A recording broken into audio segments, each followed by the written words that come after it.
Hey, what's up, lightboltjoe here. Today we're going to discuss the 2006 horror film Saw 3. This stars Tobin Bell as John Kramer, aka Jigsaw. We have Shawnee Smith reprising her role as Amanda. We have Carrie and Officer Riggs back, and their respective roles introduced in, I was going to say episode 2. Movie 2, you have Donnie Wahlberg back as Eric Matthews. We are introduced to the Detective Hoffman character, very important moving forward. So this film had 3 stories going on at the same time. So Saw 3 had 3 stories going on at the same time. You had a surgeon named Lynn, her game was being played. You had a guy named Jeff, his game was getting played. And you had Amanda back, and it turns out she had a game being played at the same time as everybody else. So we open up, we see Lynn with this guy. He said he wants a divorce.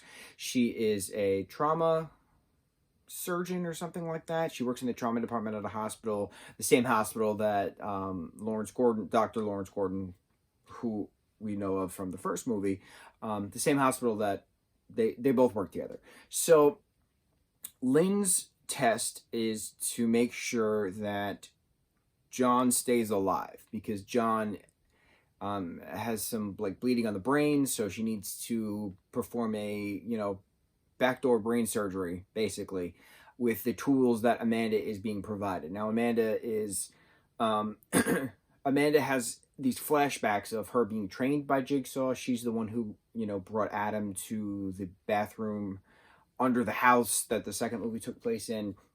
She's been the apprentice. She's been learning the tricks and stuff. But Rigg and Carrie are called to another Jigsaw scene, but the door was welded shut on the outside. So if a Jigsaw game is made by the real Jigsaw, he would have made it winnable, because that's the point of the Jigsaw games. How far will you go to survive? Live or die, make your choice. So if the bomb in this particular situation was going to explode anyway, even if the guy did unchain himself, the character Troy unchained himself in this game, he couldn't exit the room. So it's not an actual Jigsaw game. So it gave us a little red flag. Jigsaw stated numerous times he hates murderers. He despises murderers, that he doesn't give that credit to murderers, because murderers are not giving people the choices to live, as opposed to what he does. So we have Amanda's stories going on. We have Lynn's stories going on. She's got this, buckshot collar attached to her. If Jigsaw's heart monitor goes bzzz and he dies, then Lynn's collar explodes. So her life is attached to his life, literally. While Amanda's having her freak out. While this is happening, this character, Jeff, is being tested through his games, because his son was killed by a drunk driver 3 years ago. He's still obsessed with revenge and vengeance, because the judge only gave the guy 6 months in jail, but he was released early, so it doesn't really matter. And then there was a witness who never actually testified, blah, blah, blah. So Jeff is now being faced on his trials. He is face-to-face with the witness who never actually testified. He's face-to-face with the judge who gave the lenient sentence. He's face-to-face with the guy who actually called it the drunk driving accident.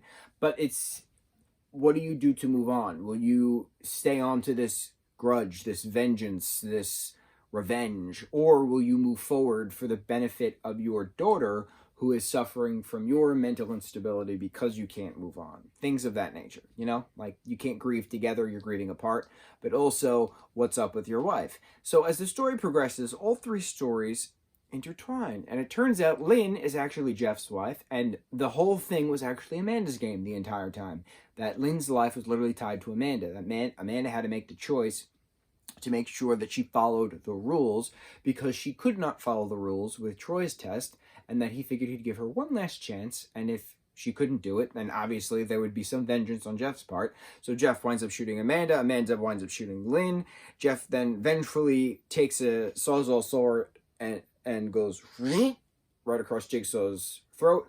But we see Jigsaw doing a little wax trick with a tape prior to all this happening. You're like, well, where did that tape go? What was in the folder that what was in the envelope that Amanda had read that was in the drawer? There's a lot of things that we don't actually have answers to. What happens to the daughter who's still trapped in this, warehouse of fun? A lot of what ifs. Now, obviously, this is all explained stories moving forward, but this is the longest Saw movie. This clocked in theatrically at an hour 48. Unrated version is an hour 53. I've only seen the unrated version. I've never actually seen the theatrical version, so I have no idea where the extra, 5 minutes? 9, 10, 11, 12, 13? Yeah, 5 minutes of film it has been added. I couldn't tell you, but I love this movie because it brings more depth to the Jigsaw story, the Jigsaw saga. The beginnings of trainings with Apprentice, introductions of new characters, death of Carrie. That was a creepy scene to begin with. A rib cage ripping open after she tries to get a key, and unlocks the lock, but it's an Amanda trap, so she can't actually win it. Oh, creepy. Creepy, creepy, creepy. Leigh Whannell and James Wan wrote this movie. So Leigh Whannell was back as his Adam character. Eric Matthews had escaped the basement, and Amanda had taken him yet again. But yeah, so it was a lot of answers to questions, but then it gave us more questions. So it's one of those like one step forward, two steps behind kind of thing, because we got answers, but then we got more questions. But that's the benefit of these movies. It's just that those reveals at the end, it's just something about it. You have the grand dramatic music, everything's a little fuzzy, and that green light just goes on everything, and you get all the story and the answers combined, and you're like, oh my god, there's the twists. That's what's amazing about these films. This is why I love these films, because they keep you on the edge of your seat until the very end, and you're like, oh, I have answers, but I have so many more questions, and that's what's cool about it. So, on to Saw 4. Let's do this. Mucho mahalo.